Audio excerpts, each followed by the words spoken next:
Kenapa banyak fenomena kerasukan atau kesurupan massal di sekolah? Ayo kita analisis. Hal ini disebut mass hysteria. Di Asia Tenggara, khususnya di Indonesia, hal ini sering banget terjadi. Di mana biasanya itu terjadi pada siswi putri yang sedang dalam usia remaja, biasanya di usia SMP atau SMA. Lalu, kenapa mass hysteria ini bisa terjadi? Secara umum, histeria massal terjadi dimulai dari satu orang yang meledak. Lalu orang di sekitar mulai pada ikutan kesurupan juga. Kalau gue boleh analisa, penyebabnya adalah pertama dari program-program budaya setempat yang tertanam sejak kita lahir. Umur 0-7 tahun adalah masa emas di mana anak menyerap program apapun dari lingkungan hingga masuk ke alam bawah sadarnya. Dan banyak cerita dari lingkungan yang menceritakan hal mistis. Contohnya, jangan main ke daerah pohon-pohon atau daerah gelap karena ada banyak hantu. Hati-hati kalau sendiri karena bisa ada hantu, dan lain sebagainya.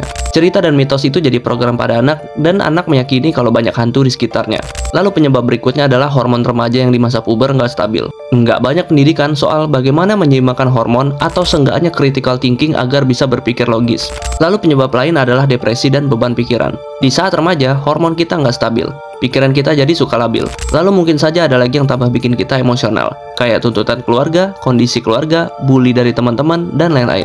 Beban pikiran dan penyakit hati itu tertanam di alam bawah sadar kita, dan itu nggak cuma ada di 1-2 anak, tapi di banyak anak. Itulah realita sosial kita. Penyakit hati itu akan mudah meledak di usia remaja, yang dimana kondisi emosi kita nggak stabil.